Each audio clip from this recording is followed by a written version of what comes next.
Are you feeling stuck in that one-person grind? You're not alone. This is Scale You, your weekly guide to growing your business like crazy. Each week, we chat with successful entrepreneurs who'll tell their stories of how to scale like a boss. We're talking productivity hacks, automation magic, and a little bit of AI to help you future-proof your entrepreneur journey. On Scale You, we guide you from solopreneur to unstoppable business owner. So ditch the struggle and let's scale you. Now, for our episode today, we're going to have a very special guest. From last week, we talked to ARGITEK, who I've known for the last 10 years. This week, we're going to talk to one of our clients at 2XU. He's been with us for the last 6 months. So this is kind of a little bit on the flip side of someone who I don't really know just yet. I know a little bit about himself and his business, and I really want to dive in just a little bit more. This week, we've interviewed Kenyn Benjamin, who is the principal force behind ARGITEK, with over 2 decades of experience in public sector services. Throughout the years, Kenyn has navigated through different roles, from project management all the way to strategic advisory. He is a certified business architect, where Kenyns drive centers around understanding both the structure and ethos of a business and using this insight to drive meaningful change. He wears his passion for innovation, digital advantage, and strategic growth within the public sector. He is constantly exploring new possibilities to enhance service delivery and to make a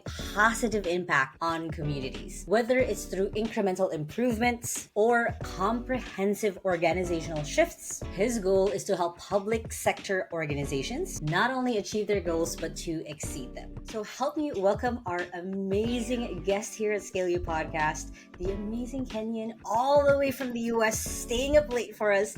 Welcome to the podcast, Kenyn. Thank you. I'm excited to be here. I was looking forward to this, so this is great. Well, you were one of the first clients of ours who said yes, and I'm like, yeah, let's do it. It's perfect that you're the first one, because then we've only been working for a few months, and I would love to get a little bit more, and of course sharing your story with everyone else. I'm like, this is perfect timing. So to start off, can you walk us through what were the top highlights basically in your life that has led you to where you are now? That is a heavy first question. I thought you would ask, who am I or something, but okay. Biggest highlights that have gotten me to where I am.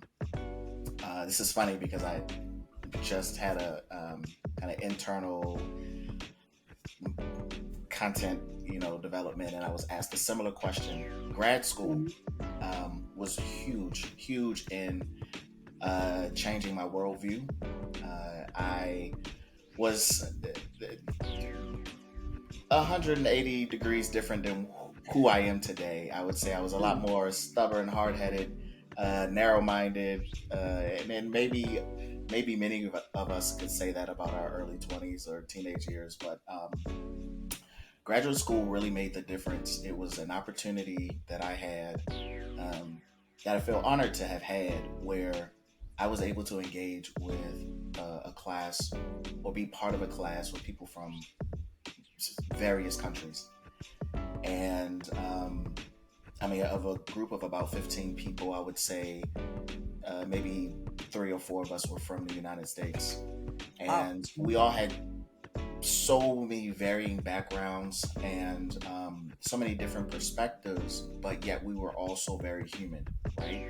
And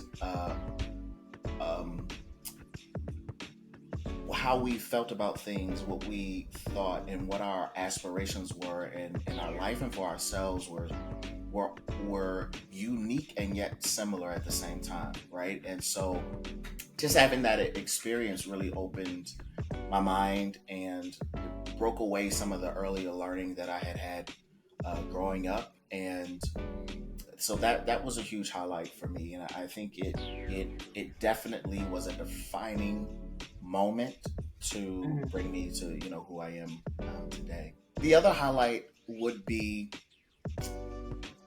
the moment I had an opportunity, and I can't even pinpoint when this happened, but at some point I reflected on myself and realized that in the journey of my life, I keep getting put in situations where there's chaos, and people don't know what to do, or maybe they know what to do, but there's some building that has to happen. Whether it's the start of a new community-wide system, or an organization that has just had a major leadership loss, and now they need someone to come in and support. And this is way before my consulting time. This is just my experience, and just I kept coming into kind of reflecting back, realizing all the jobs I've had, I'm always put in this role, or I'm always put in this context of there are all these pieces on the ground that need to be put back together, or things need to be created and developed. So, and I realized I enjoyed that. I enjoyed walking into chaos, and as much as I would fuss about it, I also liked the challenge of it. And from that point, I started thinking of myself as a builder. That I saw myself as someone who could go from place to place and help in the development and the formation. And I would be comfortable in that, but I would never stay. So, with that in mind, and once I had that insight, I knew that at some point I would need to be an entrepreneur, and I would have to go into consulting, because I would never stay very long in an organization, only enough to help it get to a very particular point. And I kind of, now that I'm a bit older, I think there's some wisdom in kind of knowing that about myself and what I can offer to places. So I would say that's another one. And then the last defining point, which, Leanne, you knew me at this point, was once I became a certified business architect. And you know what? Even before certification, my learning about this discipline of business architecture made me feel like I found a tribe of people who think and see the world like I do. And to also know and learn that business architecture is not very well known and is a global community.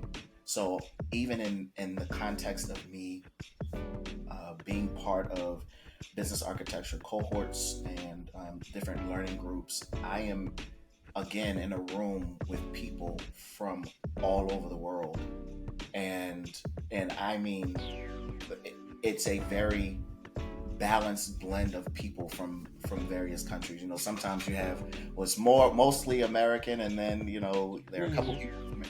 No, it's again another very, very good diverse group. And so people, again, we're talking about a discipline that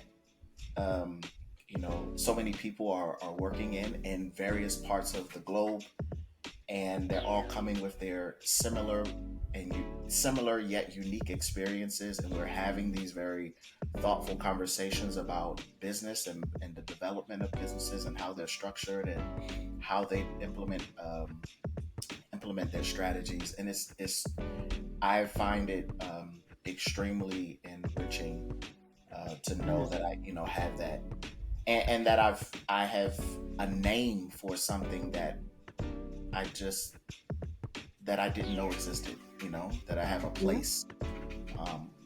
So those would be my three biggest highlights.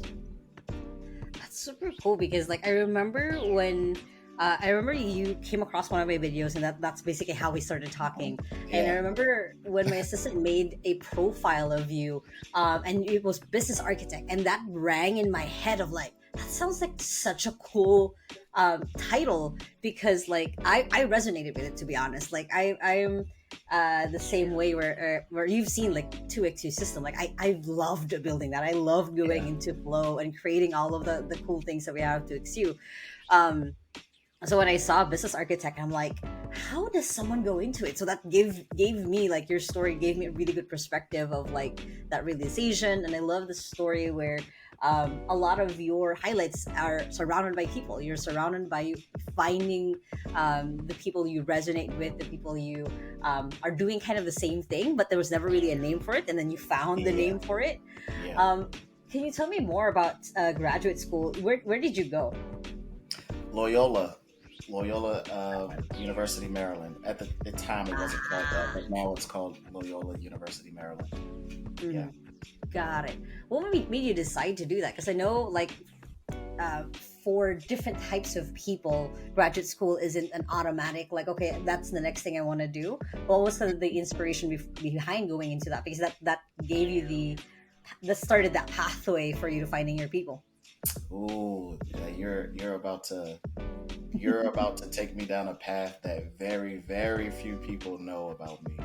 Ooh, okay. Yes. All right. You heard it first. So I actually started grad school with the intentions of going into um, Christian ministry, Ooh. Mm-hmm. and so I started in a. Um, I was a little afraid of that path, but I enrolled anyway. Uh, but I enrolled into a program that's what was the I can't recall it. Oh, spiritual counseling. Jeez.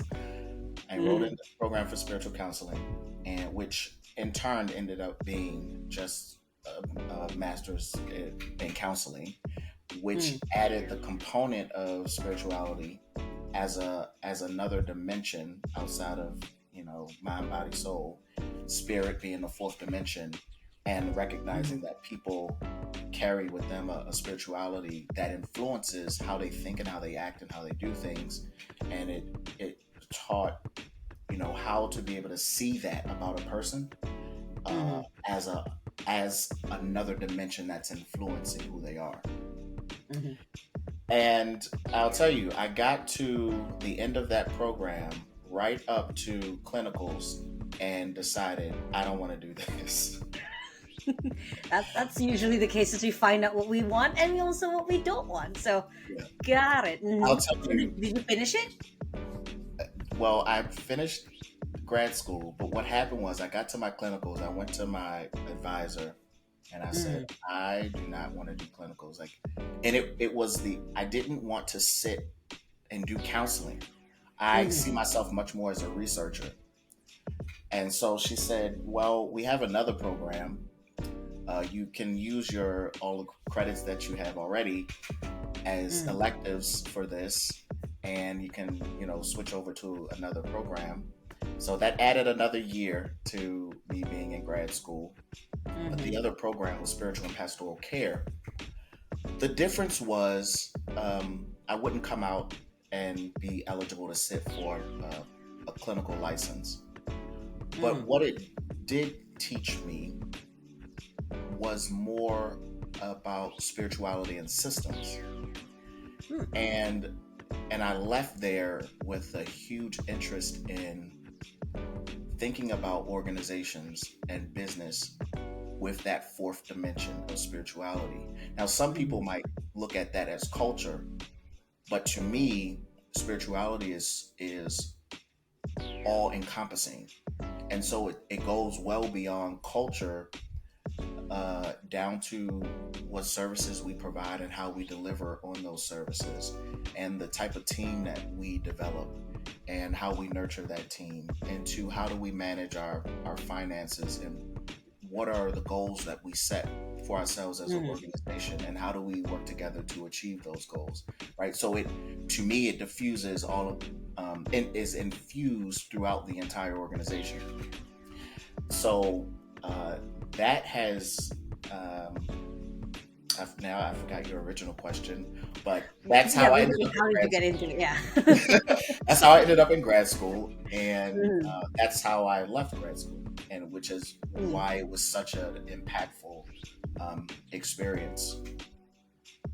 Got it. And that's such a cool perspective on it too. Like, I grew up with very much the typical Catholic Filipino schoolgirl, like literally, like I would be the one leading prayers, I would be the one doing that, and I see exactly what it is that you mean. Of it is part of a system. Yes, it's a culture, but there are things that have been created as a structure. Now you're making me look back of like, oh, all the times where I like helped with mass when I was in choir, I was able to see the behind the scenes basically Yeah. of spirituality. And it is true, and it's so interesting how you turn that of like seeing essentially the systems of spirituality into then now what you're doing with this the systems of business of Yeah. what it is that you do.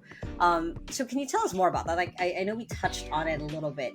Can you tell us more of like what does a day-to-day of someone who's a business architect look like, and then like what were challenges that you had to go through as you learned, as you also just went through and passed your exam a few months ago. What was that like? Yeah. So the day to day of a business architect, I'll say it probably varies from one sector to another. What's probably unique about what I'm doing is that business architecture is predominantly in arenas where you'll find a number of enterprise architects. So more so IT, maybe in finance industry, insurance. I am seeing business architecture as a discipline that would be extremely impactful to public sector, social sector, right? Our nonprofits, our governments that are working in the human service space. And so for me, business architecture in the day to day has a lot to do with me helping organizations identify where their value is, Mm-hmm.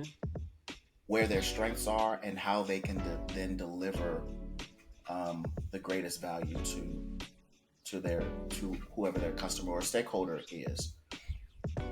And that stakeholder could be their internal staff as well as whoever they're targeting their services towards, right? So it's the big word is value and helping organizations see that. And so there is, while I'm not doing one-on-one counseling, and sometimes I'm not even, when I'm with clients, I'm not necessarily doing counseling with them either.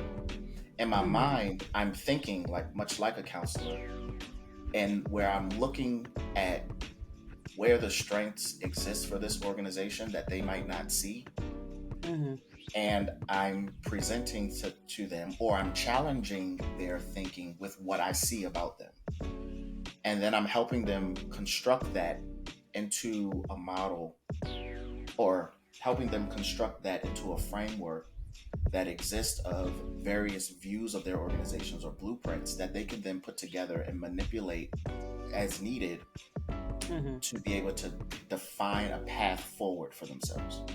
Right? So it's it's it's challenging work, uh, because you're trying to get people to think differently about who they are Mm-hmm. and what they, maybe not what they do, but how they do what they do, or get them to think differently about how they could deliver. And I think it's challenging when you talk about those that are in the human service sector, um, because many times they're wearing so many different hats. There isn't time to really think about or have those moments of introspection, because we're just trying to get so many things done, and we're having to deal with so many crises. And so I kind of I see myself as having the luxury of being able to sit back and do some thinking, sometimes Mm-hmm. for them, but preferably with them. Yeah. Um, but yeah, that's, I mean, that's my day. Mm-hmm. Got it. That's a beautiful way of seeing that. I can definitely understand the struggle of having someone understand and see their value of how they're doing things, not just what they're doing, but how they're doing things. Yeah, And I love the vision of that, of like you're just letting them see the light, so then they can I can imagine that they can also keep showing up in the best way because you've showed them like, hey, this is what you're doing, this is how you're doing it in the world, this is how you can do it better. But then it's also just getting their sea legs under them, because as we understand as entrepreneurs, the first couple of years, even if you've been doing for years and years, are scary. Like you said, you're wearing different hats. Mm-hmm. You don't even see the value of what you're doing until later on. So Mm-hmm. thank you for sharing that. So that's a really nice picture of it. So because then my next question actually was, what how do you see your value that you're creating in the world, like with what it is that you're doing and working with your clients, what intentionally is the value you're trying to create? Yeah. The value that I'm wanting to create is two words: authenticity and liberation. Mm, Um, and maybe I can boil this to one word, and it's just liberation, because to me, authenticity or liberation is about being authentic. And I think that way about people, and I think the same way about organizations. Um, Maybe it's a little too touchy feely for business folk, but mm, the reality is a business is just a collection of people. And if we can't be aware of the intangible aspect of that, then it becomes very difficult to me to think that you can be successful in um, really creating a healthy organization, um, and healthy people in an organization, right? Uh, so I would say liberation is the value that I'm adding and seeking to continue to add. It's a principle I mm, live my own life by, and I want to see organizations that feel like we are we are being our best, and we are we are helping to change the world, even if it's just in this little corner, and we're really, we have a mission, and we're really aligned with that particular mission. We aren't doing any excess. We know how to say no to opportunities that don't align with what we want to do and who mm-hmm. we see ourselves as. And we're putting everything that we have to delivering on where we're trying to go. To me, that's a very powerful position to have. It's like, I want to say it's in Jim Collins' book, Good to Great, where he talks about the best thing an organization can do is say no. And when they get to the point that they're able to say no, they're in a good space, because Mm-hmm. that means they've been able to define succinctly who they are, and they know how to operate in that. And I Mm-hmm. think that's very important, for organizations, for people in general. So that's that's that's my value add. Got it. um that's such a good way of seeing that, and I remember that quote of when you get to the point where you can say no, it also creates a basically the duality that you just talked about. When you're able to say no, it gives you that freedom to be authentic. Basically, it gives you that freedom to um actually own what you guys are doing, instead of, first couple of years of business, just saying yes to anyone who wants to give you money. That's right. But in reality, that hurts you more Yeah. in the long run. um, so that makes total sense. So Let me. can you yes, go Right, ahead. to that point, Mhm. I'll be transparent and say, Architect as an organization, as a company, is still not yet um, doing all that it is intended to do. I'd Mhm. say there is like 50% of the work that we're doing with clients really is about that, helping to liberate them, helping them to see their work differently. And the other side is work that we can do. and we said yes. It doesn't fully like align with what we want to do, but it's again part of being balancing being an entrepreneur, needing to make sure we are functioning and operating as a business on the Mm-hmm. admin side, um, while also still building up and kind of refining our craft as in business architecture. So yes, it's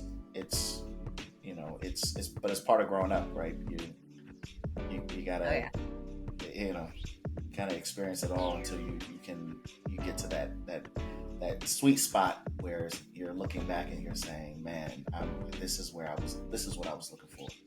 Yeah, yeah. This is what we've been building up towards, basically. Yes, Yeah. yes, So it's that yes. vision. Um, so then my next question is, and this will be two. I'm squishing out two questions I usually ask, just because you've answered a lot of this already for me. But if we had to 10x Kenyan, I would do the cheesy of, like, if you had to 2x Kenyan, what would that be? You have to 10x Kenyan, Woo. and like build out essentially the value you're creating.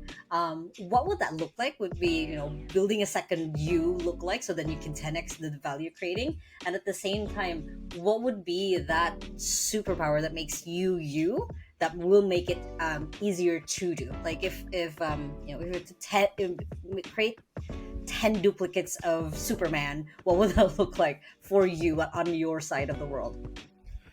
Oh my gosh. As soon as you said that, the very first thing I thought was, I have a 4-year old in the house. Can I need a duplicate to Mm. just be with him and allow me to, go away and sit in a mountain or somewhere and write and think and, for as long as I want to without hearing pop pop and calling me to come do the help with something. Um, Mhm. I would say 10x me, um, being able to write. I I uh, I joke with Kara all the time. I actually don't like to write, but Mhm. I feel very led to write, and so I don't know what that looks like yet. So there's like that. I guess that Kenyan hasn't emerged just yet fully, but um, yeah, being focused, able to devour research and just other thoughts and write. So that Kenyan would do. Another Kenyan would do a lot of that. Um, Another me would spend all day probably creating business models. Ooh. Um, Mhm. and yeah, like I would love to just sit and I love constructing things like Legos, just kind of building all the lines and um, concepts, different frameworks. I could do that all day. And I think about this will probably be my last Kenyan. Mhm. Would be, it's not very business focused, but some know that I'm a musician, Ooh. and I haven't done Mhm. much playing in recent years. But I would take up another Kenyan would take up some jazz, play in a couple of jazz spots, Mhm. some piano, keyboard. Yeah. Got it. It's funny because, like, all the Kenyans that you've built up, basically the it still builds up to someone who's creating things. If like you just connect all the dots of what all those You're right. Kenyans are doing, like writing a book, writing an article, creating something, and then it's creating and building up all of those business models, and even the musician, Kenyan, is still building. I mean, it's still creating some value of something that people will enjoy and love later on. So I like that. When you're telling me the stories, I was connecting the dots in my head. I'm like, oh, it's still essentially your superpower is really that building part of you, of creating. So amazing. Well, thank you so much for your time today, Kenyon. Any last words or pieces of advice for people who are listening through or watching through on the Scale You podcast, who are either starting their journey, and as well as where can people find you? Where can people find your writings and your things that you're building? Yes. So, last words I would say are, if you have a creative bone in your body, creative thought, idea, go for it. Build up yourself. Be prepared, but go ahead and kind of put yourself out there.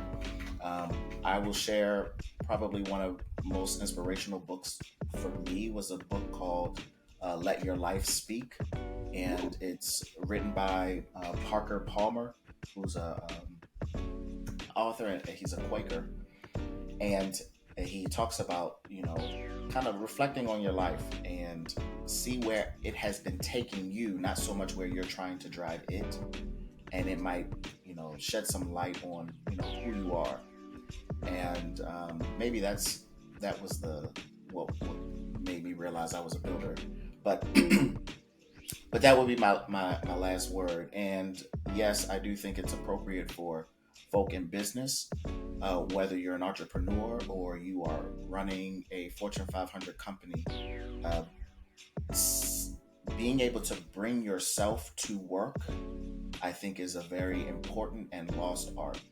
Um, I think often we put on our work face, Mm-hmm. and to me, let's let our organizations be a little more human and allow us to be able to have conversations more humanely and be able to work together more succinctly. So Mm-hmm. those would be my last words. And I think all of that is about building change, right? Anyway, you can find me at argitect.consulting. That is my company website. And you can learn a little bit more about business architecture there. And in addition to kind of what ARGITEK offers in terms of supporting organizations to build a business architecture practice. Again, we're much more focused on that human service sector, public sector, nonprofit group, government Mm-hmm. included in that. And also on LinkedIn. So the LinkedIn is going to be /KenynB, KENYNB. Yes. Mm-hmm. Perfect. Well, again, thank you for your time, Kenyon. I've gotten to know a lot about you now, from what I've learned in the 6 months of getting to know you as well. And yeah, thank you so much for being on the Scale You podcast. Thank you. Thanks for having me. It's been great. So, uh, coming to 2XU has been the best thing that I personally have, probably one of the best decisions I have made. When I was starting ARGITEK, I realized that the only way I would be able to really make this an actual company and not just a solopreneurship, I would need to scale up and get some help. Just looking online, I ended up coming across a YouTube video where Leanne was sharing about, what does a virtual assistant do, and how could you, as an entrepreneur or a business owner, use them. First time I'd ever even seen anything like that, and really appreciated the fact that here's someone who already has a framework for, or a model for the type of person that could help someone who was in my position. And so I reached out and probably immediately realized, one, this was a very formal and well established company. Two, their processes were tight. And I really appreciated that, because when you're going and you're looking for someone or organization that can help you find someone to help you structure your organization, seeing an organization well structured, who presents well structured and has already laid out a plan for how they're going to engage you is important. And one of the outside of receiving Claire, who I think has been a gift to ARGITEK. The work that 2XU put into actually finding Claire was such a relief for me, because I did not have to go through all of the work of hiring. They took that over. They found the person. They matched it to who I was, what the company needed, what I was looking for. Even, assess my own personality to identify someone that could work well with me. And they hit the nail on the head when they identified Claire as the right match and fit for me.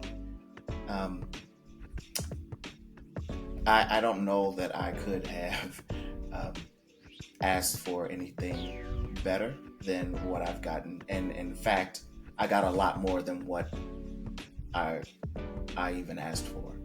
So it's been an absolute pleasure working with 2XU. The regular check-ins, I think we were checking in every week just to assess how things were going. They had me on a 90-day roadmap and just getting some business processes in place, setting some operating standards and drafting policies and things like that. And my business at this point was able to establish its first strategic plan. We're now 4 months into that strategic plan, and we are already, hitting goals that are slated for 6 months from now. So, I can't say enough about what they have brought to ARGITEK. And if anyone were on the fence, I would say please don't be. You will do yourself a favor. You'll do your company a favor by investing in 2XU. Thank you so much for joining us with our interview with Kenyn. It has been a lot of fun being able to dive into a little bit of his background and also how he sees the world and the value he's creating. And of course, if you guys still haven't yet, make sure to hit the like button. If you guys are watching on YouTube, hit subscribe. If you guys are listening into anywhere else, of course, make sure to tune in every single week to an episode of the Scale You podcast. I hope you guys have an amazing day, and that small steps matters. And I'll see you in the next episode. Bye.